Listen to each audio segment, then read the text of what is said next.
মশার উপদ্রবে অতিষ্ঠ রাজধানীবাসী। বিশেষজ্ঞরা বলছেন গত 5 বছরের তুলনায় এবছর ফেব্রুয়ারি ও মার্চে মশা বেড়েছে 40% বেশি। এজন্য সিটি কর্পোরেশনের গাফিলতিকেই দুষছেন নতুন দুই প্রশাসন।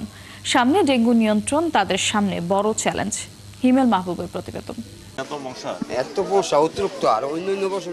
নুরু মিয়া পেশায় রাজমিস্ত্রি, 23 বছর ধরে বসবাস রাজধানীর কড়াইল বস্তিতে। রোগবালাই আর মশার কামড় যাদের নিত্য সঙ্গী। তবে অন্যান্য বছরের তুলনায় এবার যেন মশার উপদ্রব একটু বেশি। জানালেন সারাদিন হাড়ভাঙা পরিশ্রমের পর মশার যন্ত্রণায় ঠিকমতো ঘরে টিকতে পারেন না তারা। কয়েল দুই একটা ধরাইও কোনো এরপরে মশা যায় না, কানের বগল গ্যান গ্যান গ্যান গ্যান করতেই দেয় সারাদিন। এই সারাদিন কামের থেকে কাম গুজরে চেহারায় একটু ঘুমায়, আরামসে একটু ঘুমাইতে পারে না। এই বস্তিতে নিম্নআয়ের কয়েক হাজার পরিবারের বসবাস।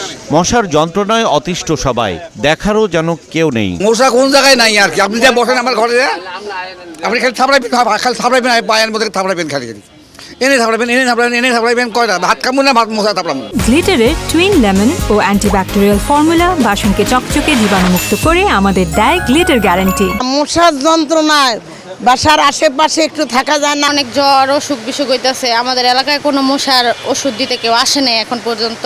আগে তো ওষুধ দিতে, এবার তো কোনো ওষুধ দেয়নি। কারেন্ট গেলে তো 2 মিনিট লাগে না, তো গরমের দিন ঘন ঘন কারেন্ট যায়। বস্তির ঝিলপাড় থেকে কয়েক মিটার দূরে অভিজাত এলাকা গুলছান বনানী।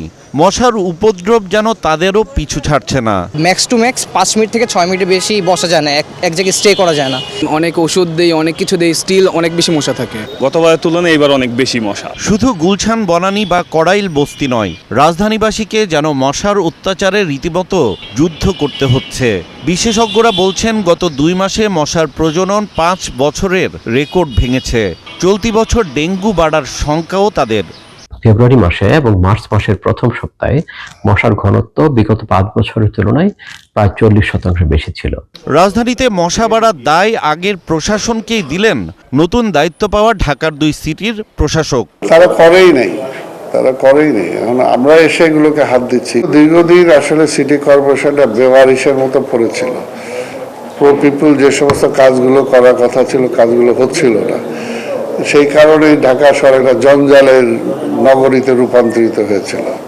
তো যে জায়গায় জঞ্জাল জন্ম হবে সে জায়গায় তো মশা উৎপাদন হবেই। দেখেন, আমি যেখানে থাকি সেখানে অনেক মশা। আপনাকে কামড়াক, আমাকে কামড়াক, সেটা হচ্ছে বড় জিনিস হলো এই মশাকে তো নিয়ন্ত্রণে আমাদেরকেই রাখতে হবে। খালগুলো একইভাবে রয়ে গেছে।